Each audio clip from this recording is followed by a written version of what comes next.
Olá, meus queridos seguidores! E você também que está na For You assistindo esse vídeo agora.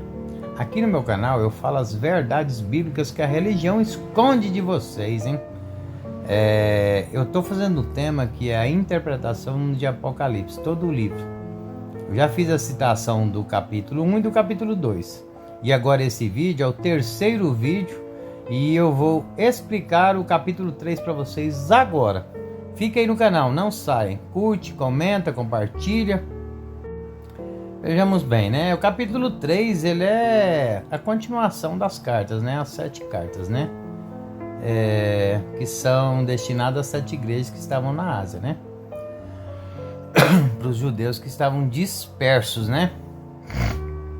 Veja bem, então, vamos conversar Apocalipse, capítulo 3, né? Versículo 1.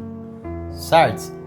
Citação do versículo 1, ó. Ao anjo da igreja em Sardes, escreve: Isto diz o que tem os 7 Espíritos de Deus e as 7 estrelas. Conheço as tuas obras, que tem nome de que vive e está morto. Resposta, versículo 1, né? Cristo identifica a igreja de Sardes como espiritualmente morta, apesar de sua aparência de vida. Isso reflete um estado de hipocrisia religiosa. E a menção aos 7 Espíritos de Deus simboliza a plenitude do Espírito Santo, enquanto as 7 estrelas representam as igrejas sob o cuidado de Cristo.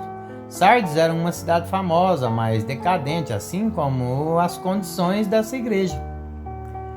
Versículo 2. Sê vigilante e confirma o restante, que estava para morrer, porque não achei as tuas obras perfeitas diante de meu Deus. Resposta. Versículo 2.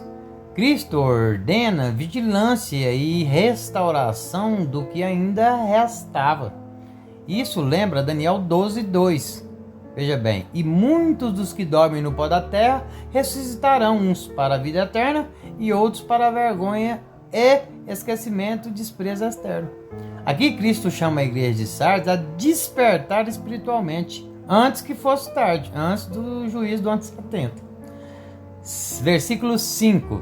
Lembra-te, pois, do que tens recebido e ouvido, e guarda-o, e arrepende-te. E se não vigiares, virei sobre ti como um ladrão, e não saberás que hora sobre ti eu virei. Resposta do versículo 3. A advertência de Cristo aqui, ó, ela reforça a necessidade de arrependimento, né? Que era sair das leis judaicas e ir para Cristo, né? Essa vigilância, a expressão que viria como um ladrão, está em Mateus 24:33, né? Mas considerai quando o pai de família soubesse que o ladrão vier, ele vigiaria a sua casa para que ela não fosse arrombada, né? Esse aviso destaca a imprevisibilidade do juízo divino, né? Que chegou de surpresa no ano 70, né? Versículo 4. Mas também tens em Sardes algumas pessoas que não contaminaram suas vestes, e comigo andarão de branco, porquanto são dignas, né? Resposta desse versículo 4. Cristo aqui, ó, ele reconhece um pequeno grupo fiel em Sardes. E as vestes brancas, elas simbolizam a pureza e vitória, como descrito em Apocalipse 7:14. Veja bem, ó. Estes são os que vieram da grande tribulação e lavaram suas vestes e as branquearam no sangue do Cordeiro. Isso mostra que há uma esperança para os fiéis em meio à decadência, né? Que estava naquela época, decadência terrível. Versículo 5. O que vencer será vestido de veste branca, e de maneira nenhuma arriscarei o seu nome do livro da vida, e confessarei o seu nome diante de meu Pai e diante dos seus anjos. Resposta desse versículo 5. Ó. Essa promessa de vitória, ela reforça a segurança da salvação para os fiéis. A linguagem do livro da vida ecoa em Daniel 12:1. Veja bem, naquele tempo se levantará Miguel, o grande príncipe que protege os filhos do teu povo, e haverá um tempo de angústia como nunca houve, desde que houve nação até aquele tempo. Mas naquele tempo livrar-se ao teu povo do que estão se achados escritos no livro da vida. Então esse livro da vida é a genealogia judaica. Versículo 6. Quem tem ouvidos, ouça o que o Espírito diz às igrejas. Resposta, ó. Versículo 6. O chamado a ouvir, ele demonstra a universalidade da mensagem. Esse convite repete o propósito das profecias e alterar e preparar os fiéis. Entendeu? Vamos agora para o versículo capítulo 3, né? Continuando o capítulo 3, né? Versículo 5.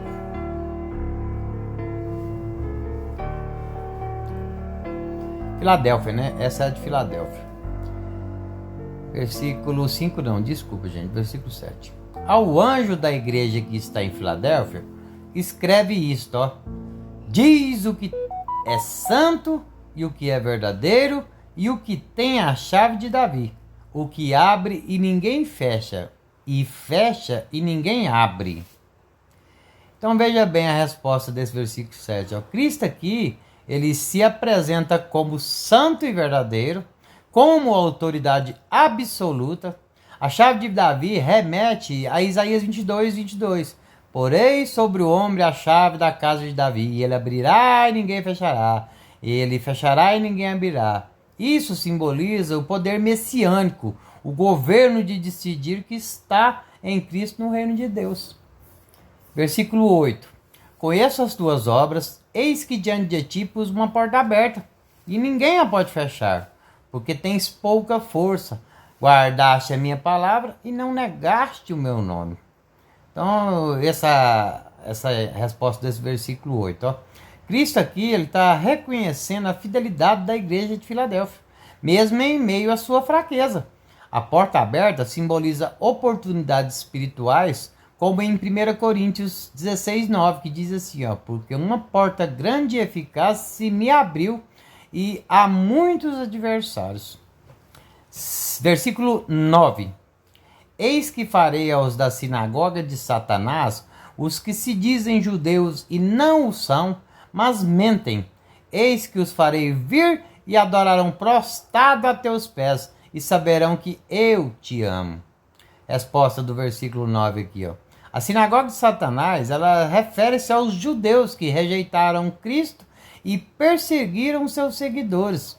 Isso remete a Isaías 60:14, que diz assim, ó, e virão a ti curvados os filhos do que te oprimiram, e prostrarão-se aos plantas dos teus pés todos os que te desprezaram. Essa profecia, ela reafirma a distinção de Deus fiel em Israel. Citação do versículo 10. Como guardaste a palavra da minha paciência, também eu te guardarei na hora da tentação, que há de vir sobre todo mundo, para tentar os que habitam na terra. Resposta do versículo 10. Cristo, ele promete aqui proteção à igreja fiel durante a hora da tentação. Essa linguagem, ela aponta para os eventos históricos que culminaram na destruição de Jerusalém no ano 70. Como descrito em Lucas 21, 23 e 24, né? Haverá grande angústia na terra e ira contra este povo, e cairão ao fio da espada, e serão levados cativos ao cativeiro para outras nações. Versículo 11. Ó. Eis que venho sem demora, guarda o que tens, para que ninguém tome a tua coroa. Resposta do versículo 11.